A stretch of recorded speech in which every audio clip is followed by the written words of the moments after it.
Shalom, good morning my dear brothers and sisters. Shabbat Shalom po sa ating lahat. It is a great privilege again that I am here standing in front of you, my dear brethren.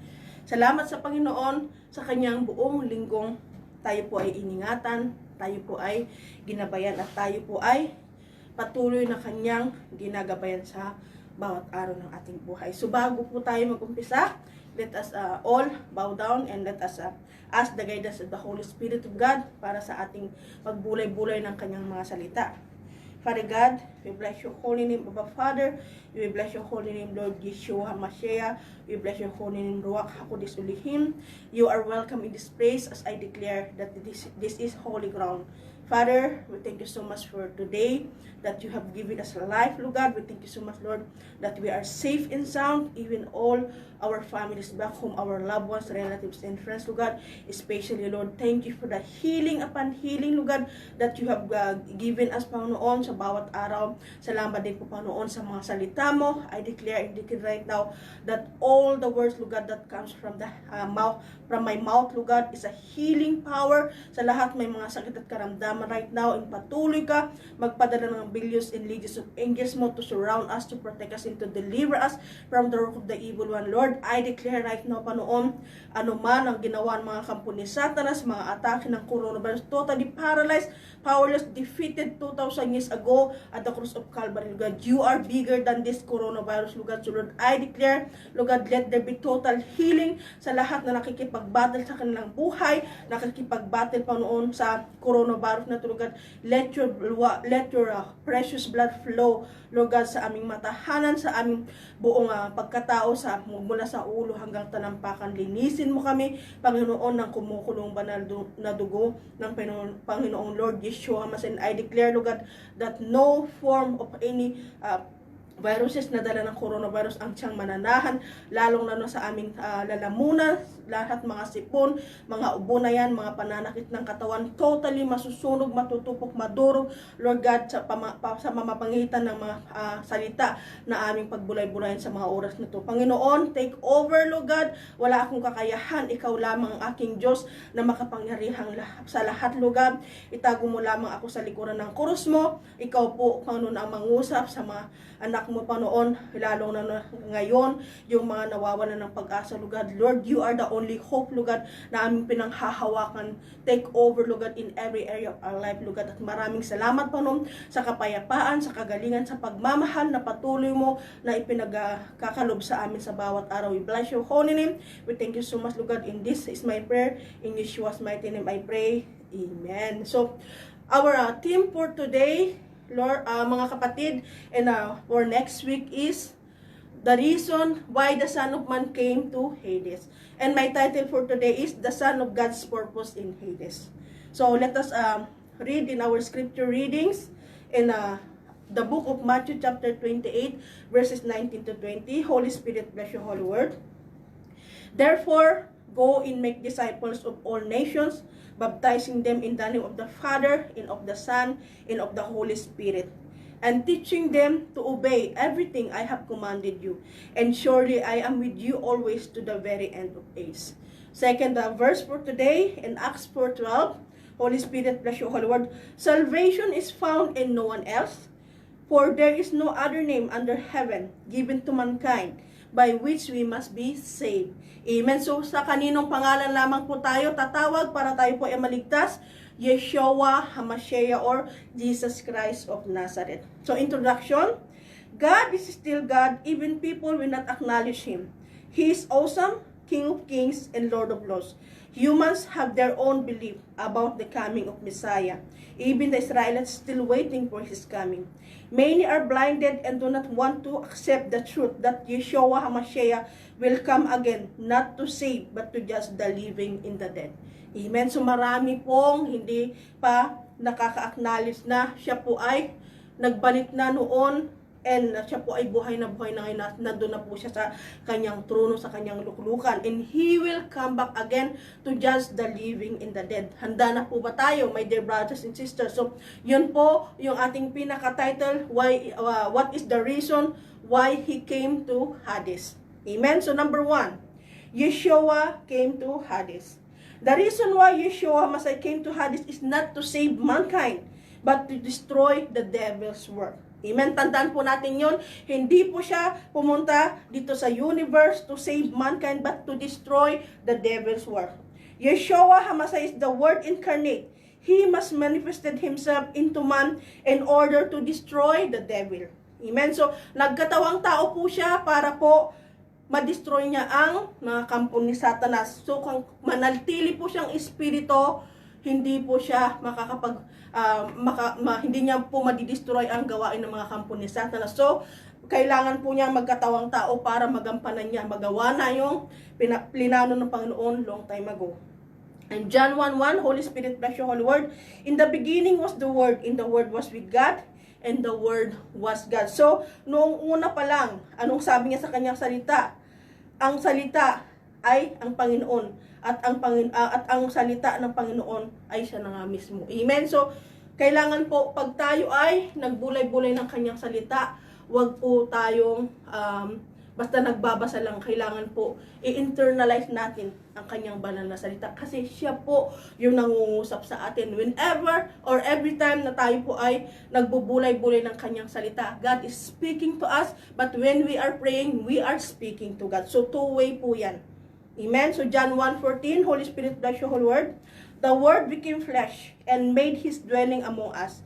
We have seen His glory, the glory of the one and only Son, who came from the Father, full of grace and truth. Amen? So, maliwanag po sa kanyang salita that the Word became flesh and made His dwelling among us. So, nagkatawang tao po siya, yung nararanasan po natin na yun na taghirap, na aatake po tayo mga kampo ni Satan. Siya po, marami pong umatake sa kanya, marami pong humagupit sa kanya, pero He humbled Himself forever, even to the point of death. Amen? So let us always humble ourselves before Yeshua HaMashiach at sa mga tao na nagpipersecute sa atin, or even this coronavirus right now. This is now the time na isurrender natin ang ating buhay sa Kanya dahil wala po tayong kapangyarihan, bagkus God is in control of everything. May tinuturo po tayo, kaya tayo dumaranas ng ganito ngayon. Amen? Yeshua HaMashiach holds the key of Hades to destroy the devil. The purpose of Yeshua HaMashiach to Hades is to destroy the devil's work. So yun po yung pinaka-purpose niya. Hindi po siya pumunta dito sa lupa para po tayo ay ma-save sa ating makasalanan. Bagkos, dinestroy niya po yung mga kampo ni Satan na siyang nagkukos sa atin para tayo ay magkasala. Amen? Revelation 1:18, Holy Spirit bless your holy word. I am the living one. I was dead and now, look, I am alive forever and ever. And I hold the keys of death and Hades. Amen? So siya po yung buhay na Diyos na nakapagligtas. Hawak niya po yung susi, the key of death of Hades. Amen? So, lahat po, my dear brothers and sisters, lahat po tayo sa kanyang pagbabalik, lahat po tayo idaraan sa kamatayan. Yung kamatayan na kinakatakutan ngayon ng karamihan. Pero tayo po ba, ask yourself ngayon, handa na po ba tayong mamatay para sa ating Panginoong Diyos na buhay? Nagawa na po ba natin ang mga dapat na gawin natin para sa kanyang ikakalwalhati sa kanyang trono? Amen. So, let us assist ourselves kung ito man ang nilagay sa ating puso. Ngayon, kailangan po natin itong lakaran na hanggang magpahanggang wakas na siya po ay bumalik. Manatili po tayo na obedient sa kanyang paanan. Manatili po tayo na faithful dahil ang kanyang bugtong na anak ay naging faithful forever sa cross ng Calvary, even to the point of death, at nalagutan siya ng hininga. Hindi po siya kailanman nag-revenge, nakipagtalo, or hindi man lang siya nag-complain na bakit siya. Because long time ago, bago pa man siya lumabas, he was in the bosom of the Father. Bago pa man siya naging tao, siya po ay na plano na siya po talaga yung mai-offer to destroy the devil's work. Siya po yung gagamitin. So, without mankind also, hindi po yun magaganap. So, ginamit niya po ang mga kasalanan natin para po siya ay makapag-manifest as man. Amen? So, number 2, salvation is found in the... salvation is not the reason why He came to Hades. In other words, Yeshua came down to Hades to destroy the devil's work. Saving mankind is not the very purpose of Yeshua HaMashiach, but to destroy the devil's work. So, dinestroy niya po yung gawa ng mga kampo ni Satanas.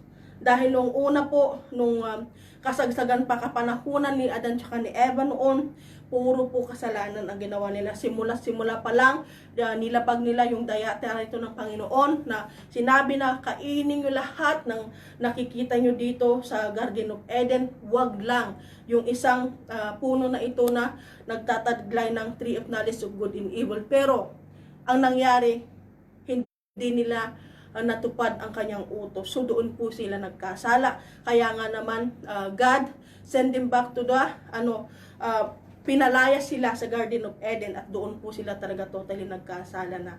So nag-asawahan yung mga spiritless people tsaka yung mga may mga connection sa Panginoon. So nagkahalo-halo ang kanilang mga espiritu. So mas nanaig yung kasalanan. Kaya nga naman tinupok niya ang Sodom of Gomorrah kasi sobra ang kasalanan na nagaganap dito. So ganun din po ang mangyayari pagdating ng panahon, my dear brothers and sisters, ang impyerno po or ang kung saan nag-rebel ang ating ang kampo ni Satanas, dito po siya naghahasik ng lagim dito sa lupa. So huwag tayong magtaka kung kunting sundot lang minsan tayo po ay nagkakaroon ng galit, nagkakaroon ng sama ng loob kasi nandito po siya. Hindi man po natin siya nakikita pero nandito siya kasama po natin.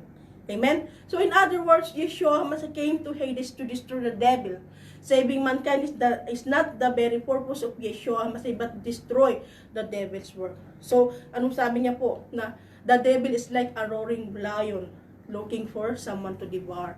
So, lagi po yan nakaabang, nakaantabay sa atin kung kailan po tayo magagalit. Pasok kaagad siya. Hindi lamang siya iisa, kundi magtatawag pa siya. So, barkada system yan. Kung isa ay pumasok sa'yo at hindi mo yan napalayas through self-deliverance sa pangalan ng Panginoong Yeshua, magtatawag pa yan ng mas marami. So, yung isa na yan magiging 7, yung 7 na yan madudubli pa yan. Amen? So, in John 16:11, Holy Spirit bless you, Holy Word. And about judgment, because the prince of this world now stands condemned. Amen. So, my dear brothers and sisters, the devil is detained in Hades. Bakit po? Bakit po siya na-detain sa Hades? Fallen angels was locked up in Hades.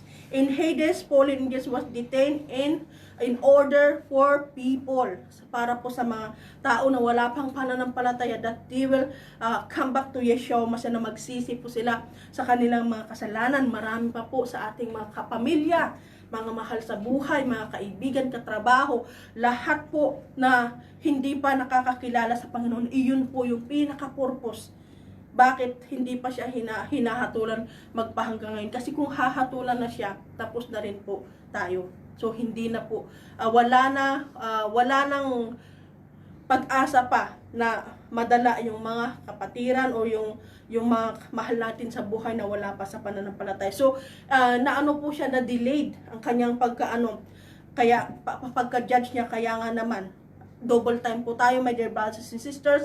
Alam po natin ang katotohanan na pasama na ng pasama ang panahon at ang lahat ng nangyayari dito sa buong mundong ibabaw ay copy lang po ng nangyari na sa kalangitan. So, let us always walk in obedient and be faithful, na maging watchful tayo sa lahat ng ating ginagawa. Even though, yun nga, nagkakasala pa rin po tayo, but at least, we ask forgiveness. We kneel down to the Lord Yeshua and ask na siya po ang siyang magtama sa ating mamaling mga ginagawa.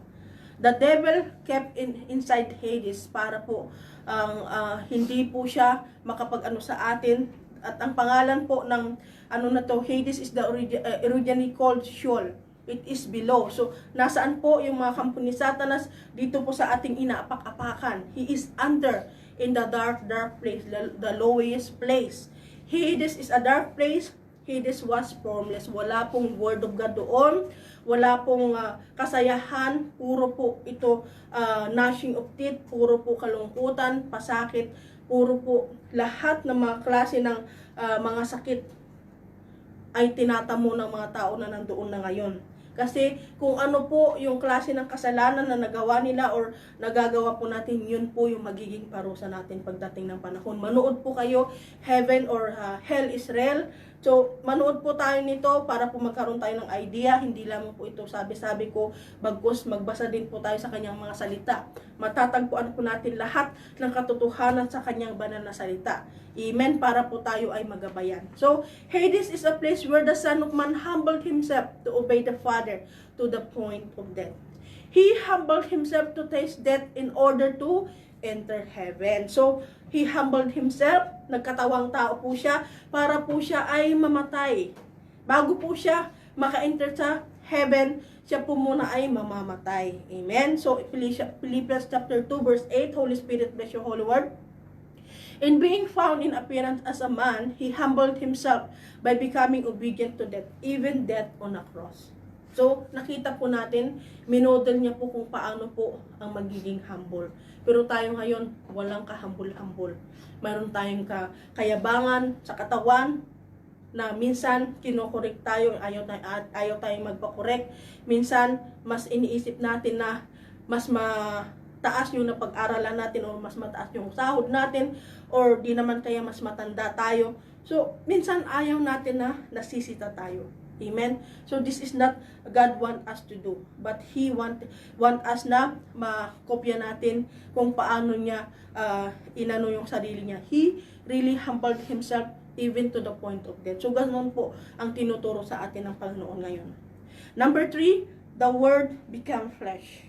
Yeshua HaMashiach become 100% man, 100% God. Yun nga po yung binasa natin kanina in John 1:1, in John 1:14. He is God incarnate. The Word became flesh. The Son of Man did not consider himself equal to God, but humbled himself to the point of death. Amen. Naghumble po siya, even to the point of death. Death on the cross of Calvary. He is forever obedient to the Father in a form of a servant. Amen. So, He is forever obedient in a form of a servant. Ano nga ba yung mga servant? Yung mga katulong natin sa bahay, di ba? Ultimo, isusuot mo na tsinilas, iaabot pa nila. Ultimo, inumin mo na tubig na nandyan lang naman sa harapan mo, iaabot pa nila. Ultimo, siguro, tawag dito, pinakamaliit na bagay na kaya mong gawin ay ipapaabot mo pa sa kanila. So, ganyan.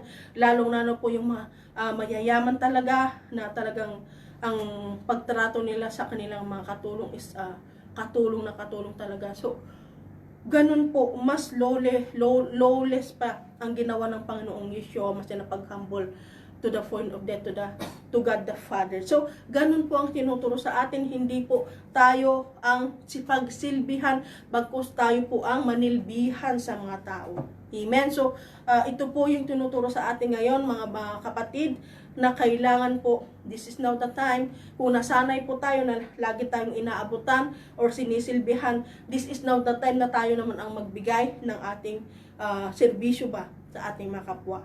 Amen? So, hindi ko naman po sinasabi na sa mga material na bagay, sa mga financial, but alam po natin kung anong nararapat at hindi nararapat. So, God is teaching us right now, this is a warning to us na wag na natin i-continue kung ano man yung na-practice na natin. This is now the time na baguhin natin ang ating lifestyle. Amen? So, Son of Man is the Word incarnate. Yeshua HaMashiach came first to Hades and did not go directly to heaven. Amen? So, kaya nga po, ang title natin is The Reason Why the Son of Man Came to Hades. Ano nga ba ang kanyang rason? So, God did not send the devil immediately to hell but detained for a time being, so that people still have the chance to come back to Yeshua HaMashiach. So, handa na po ba natin na ipangalandakan ng katotohanan na sa nalalapit na pagdating ng ating Panginoon? Kung i-judge na ng Panginoong Yeshua HaMashiach ang mga kampo ni Satanas, ibig pong sabihin, there's no other way. Wala na pong, there is only, siguro, kunting-kunti na lang ang panahon na binigay sa atin at hindi natin alam kung kailan nga po yun magaganap, kailan sila mahahatulan, bagkus yun po ang ilagay natin sa ating mga puso't isipan na kailangan po bago magawa or bago mangyari ang mga pangyayari na ito ay madala po natin ang ating mga pamilya, mga mahal sa buhay sa kanyang paanan, kasi napakahirap po, kalunos-lunos ang sasapitin natin. Even tayo po, na nakakilala na sa Kanya, na lumalakad na ng naaayon sa Kanyang kaparaanan, sa Kanyang katotohanan? What if sa Kanyang pagdating, tayo po ay magkasala sa ating mga ginagawa? Tayo po ay maudyukan ng kampo ni Satanas. So let us always assess ourselves kung nasa tama pa po ba tayo, or ang ating bang ginagawa ay kaparaanan ng Panginoon. Amen? People need to be rescued first, so we have to share the good news about Yeshua HaMashiach. Amen? That has been paid for before they believe. So, ito po yung mga tao na bago pa man natin malaman na ang Panginoong Yeshua HaMashiach ang siyang Diyos na tagapagligtas, nabayaran na po ang ating makasalanan. So, basahin po natin sa kanyang salita in Romans chapter 3 verse 23 ba yun? Or Romans 6:23. Holy Spirit, bless your holy word. Romans 6:23, Holy Spirit, bless your holy word. Sapagkat ang kabayaran ng kasalanan ay kamatayan, ngunit ang kaloob ng Diyos ay buhay na walang hanggan sa pamamagitan ni Kristo Jesus na ating Panginoon. So, ano po ang kabayaran ng kasalanan? Kamatayan, mga kapatid. So, kailangan po noong unang panahon, ang mga animals po, maraming mga animals ang kinakatay para po i-offer, para ang kanilang mga kasalanan, mapatawad ang kanilang mga kasalanan. Pero sa atin po ngayon, sino po ang nagbayad sa ating mga kasalanan? Ang Panginoong Yeshua HaMashiach. Ganon din po sa kanyang salita na ang ating Panginoon, siya po talaga yung may karapatan. He is sinless at wala na pong iba. Hindi po ibig sabihin na kada Semana Santa may nagpapapako sa krus. Hindi po ito ang makakapagbayad sa ating mga kasalanan. Bagkus, tinapos na po ito, inako na po ito ang ating Panginoong Yeshua HaMashiach. Sabi niya, while we were yet sinners, Christ died for us. Amen. So, salamat sa Panginoon sa kanyang promise na kahit nung tayo po ay makasalanan na hindi pa po tayo nakakilala sa Kanya, He died for us. Unless they hear the good news, they will not come to know Yeshua HaMashiach. Kagaya din po natin, nung wala pong nag-share ng good news of salvation sa atin, do you think malalaman po natin ang katotohanan?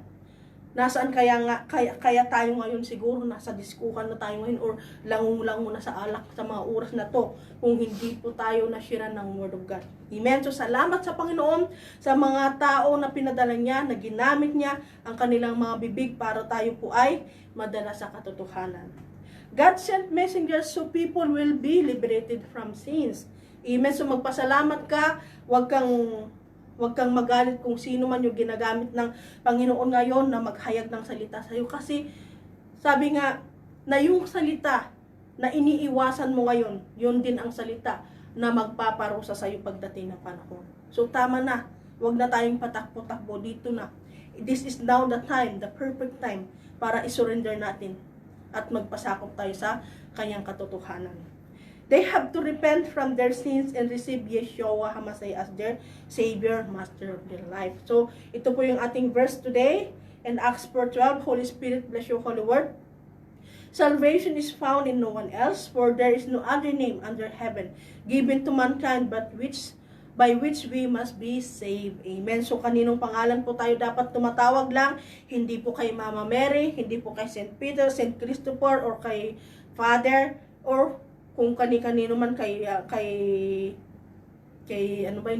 Pope John Paul, kundi ang Panginoong Yeshua HaMashiach lamang.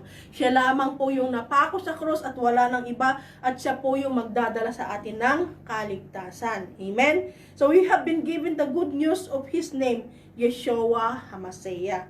The Word of God was preached among the nations in order to bring them back to the feet of Yeshua HaMashiach. Kaya nga naman, salamat sa Panginoon, kahit na nag-lockdown, kahit na nag-coronavirus, mayroon pong paraan ng Panginoon, ginawa niya po ang live streaming. Wala na pong dahilan na wala tayong pamasahe, wala na pong dahilan na wala tayong oras na makinig, dahil nandyan na po, abot kamay mo na. Bubuksan mo lang ang live streaming at manood ka lang, umupo ka kahit sandali. Sabihin na natin 1 oras lang po ang ilaan mo para sa Panginoon, at all the rest of that ay pwede mo nang gawin yung iyong labahan, pwede ko nang makipagkita kay Habibi, or pwede ka nang makipagkita sa iyong family or friends. So, wag nating gawing dahilan na this is only my off. Kung marami akong gagawin, this is my day para mag-general cleaning. Ilaan naman po natin ang ating isang oras para sa Panginoon. Sabi nga niya 6 days ang para sa atin.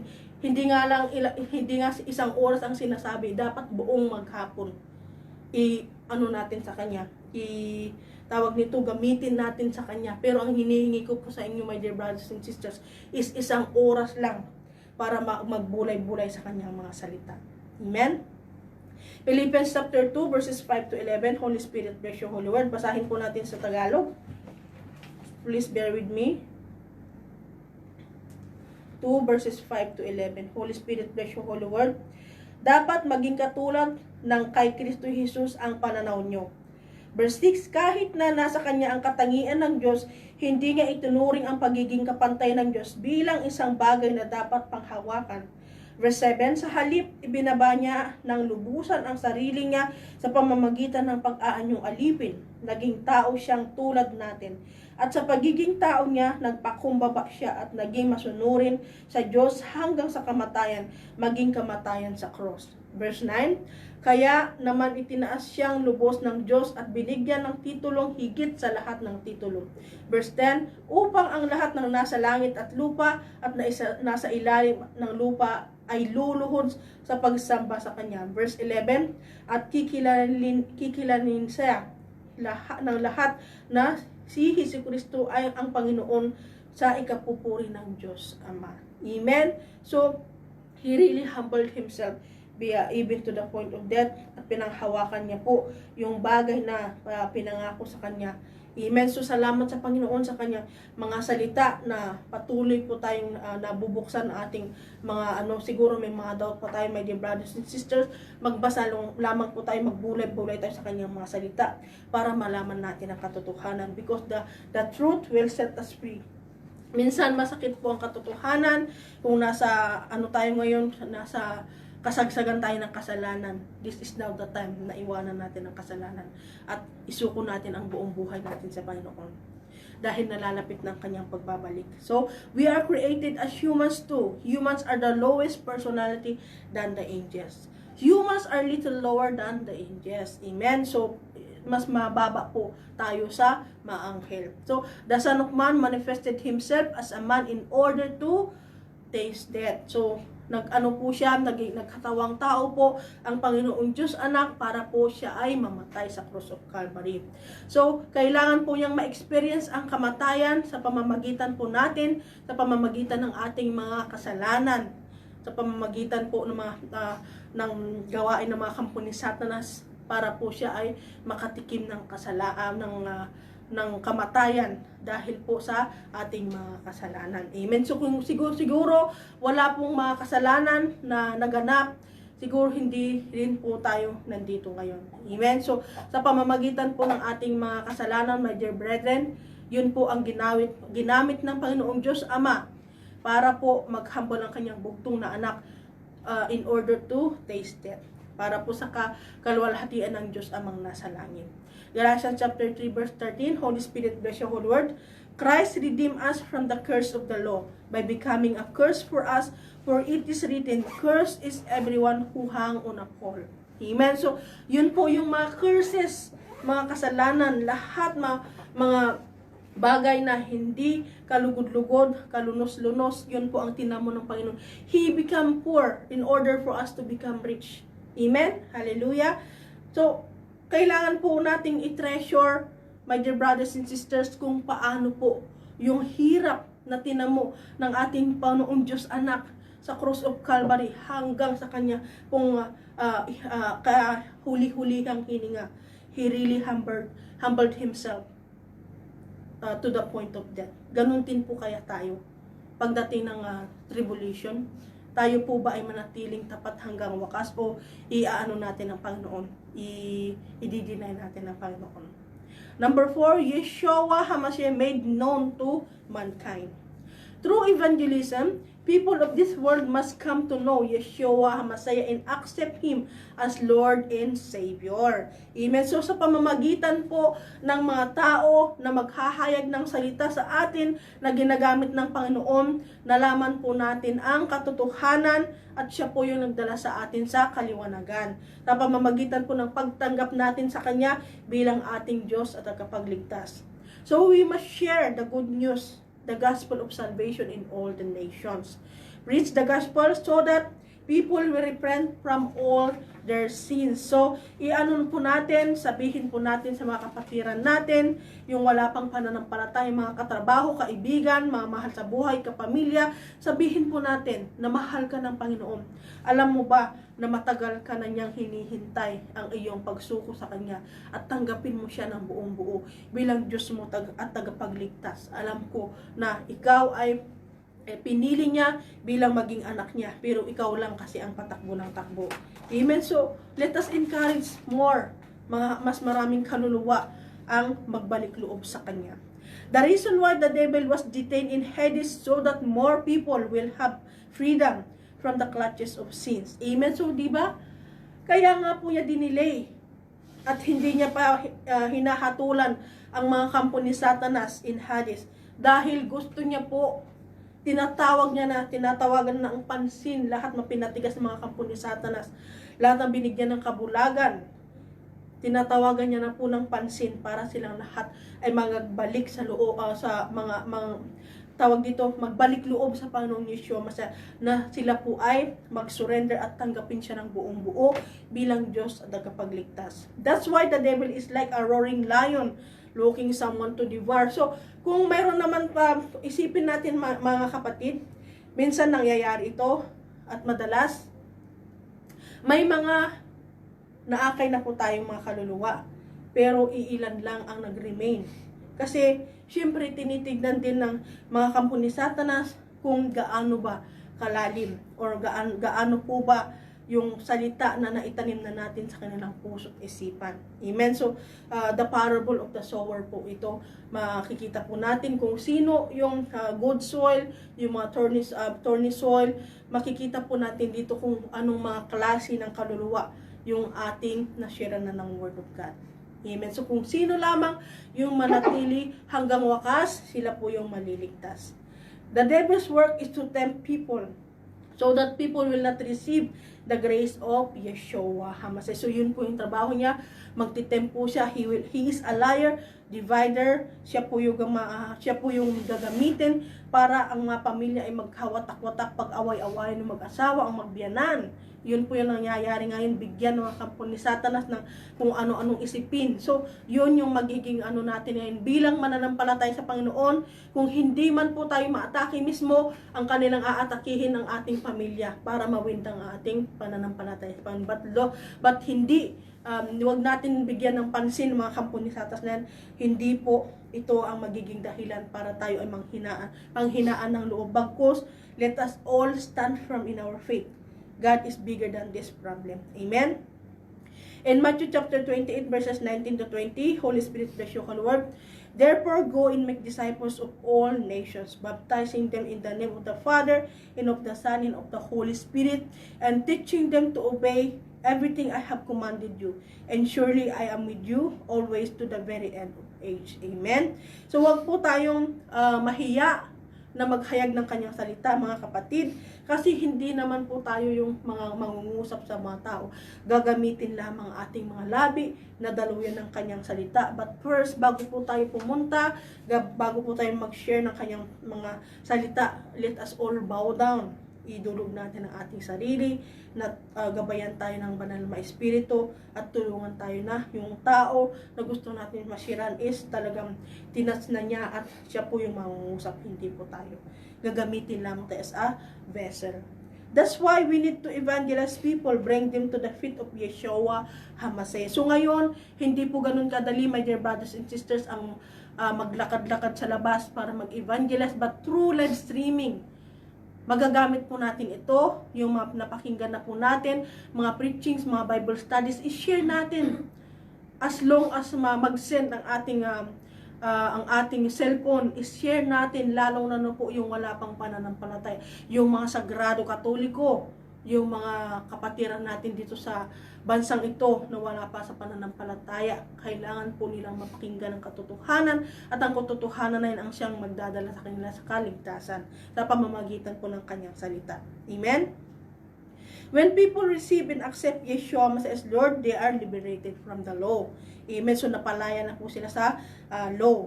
People will come to realize that they are sinners and will repent from their sins. He came to the world and gave mankind a gift. Ano nga ba yung gift na yon? Ito, marami po ngayon sa mga ibang mga churches, marami po sa mga school ngayon ang nag-exchange gift. Di ba? May mga exchange gift pang nalalaman. Amen? So yung gift na yan, kung bibigyan kita ng gift at hindi mo naman siya tatanggapin, hindi po yan masasabi ng gift kasi hindi mo naman siya tinanggap. Amen? So God is offering you now the gift of eternal life, the gift of salvation. Ito po ay libre, lakaran lamang po natin ang kanyang kaparaanan, gawin natin yung mga bagay na ikakalugod ng kanyang pangalan. So, this is the gift. It is a grace na kung tanggapin po natin siya bilang ating Diyos na tagapagligtas, manahan siya sa ating puso at isipan, at magtiwala tayo, ikaw ay maliligtas sa iyong mga kasalanan, ikaw ay malilinis sa iyong kasalanan. It is called gift only to those who will accept. Hindi po siya masasabing gift kung hindi mo po siya tatanggapin. Amen? If people will not accept, they will perish. Amen? So ito yung mahirap na isipin, na kung hindi po natin tanggapin itong magandang regalo na ina-offer ng ating Panginoong Diyos anak sa atin, we will perish. Amen? So tayo po ay mamamatay. Hindi lamang po sa physical, kundi ang spiritual natin. We will be all perish kung hindi natin siya papasukin sa ating puso bilang ating Diyos at tagapagligtas. So, mga kapatid, kung tayo po ba ay handa na natanggapin ng ating Panginoon, yung ino-offer niya na gift sa atin, yung grace niya, as He said in His word in Ephesians chapter 2 verses 8 to 9, basahin po natin. Holy Spirit, bless you, Holy Lord, dahil sa biyaya ng Diyos, naligtas kayo ng sumampalataya kayo sa kay Kristo. Kaloob ito ng Diyos at hindi galing sa inyo. Hindi ito nakasalalay sa mabubuti ninyong gawa para walang maipagmalaki ang sinuman. Amen. So, for it is by grace we have been saved through faith, not of good works, but by the grace of God. So, salamat sa Panginoon kasi tayo po ay hinugot sa kadiliman at now we are walking in the light of God. So, let us all pray the sinner's prayers.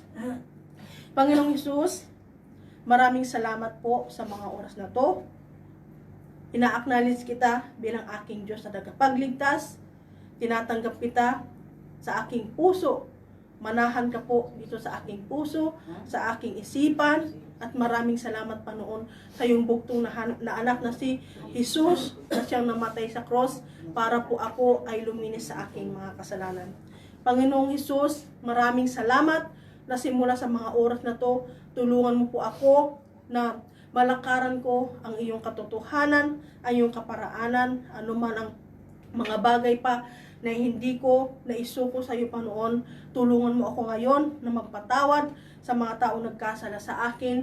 Ibintulungan mo din po ako, Panginoon, na patawarin ang aking sarili, anuman ang aking mga kahinaan, anuman po ang aking mga kasalanan, anuman ang mga bagay pa na hindi ko nagagawa na ayon lamang sa iyong kagustuhan. Tulungan mo po ako. Maghari ka po, Panginoon, sa aking puso at isipan at isulat mo po ang aking pangalan sa aklat ng buhay upang sa iyong pagdating, Panginoon, makakasama kita sa langit na bayan.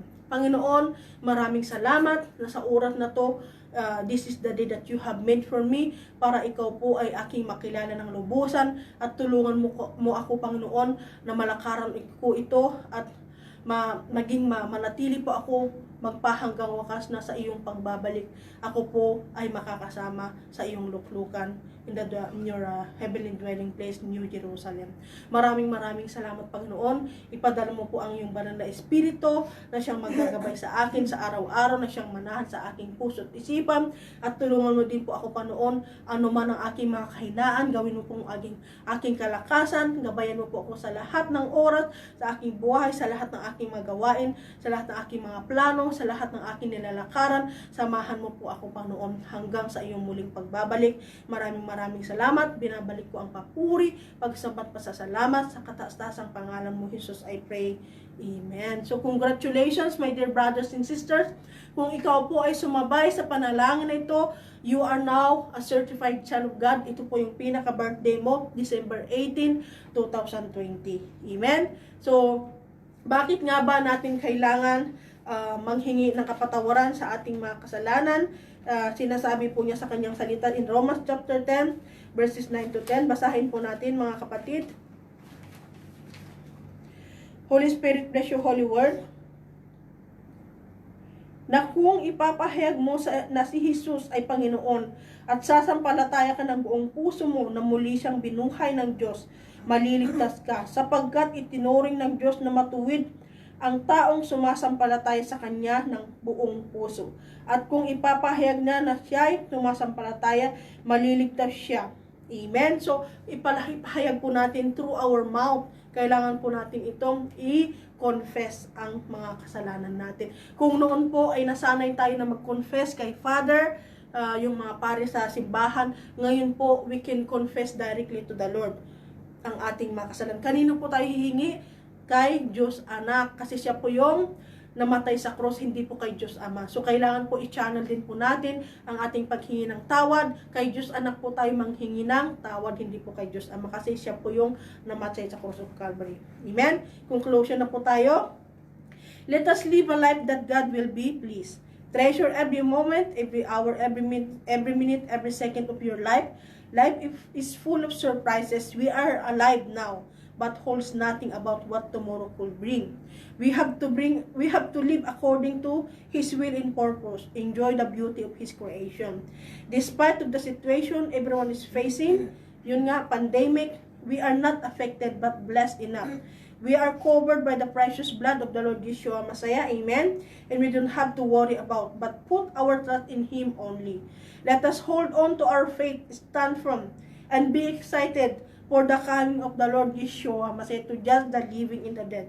Let us always have a pure heart and be faithful, obedient, just as the Son humbled Himself even to the point of death, and He is obedient forevermore.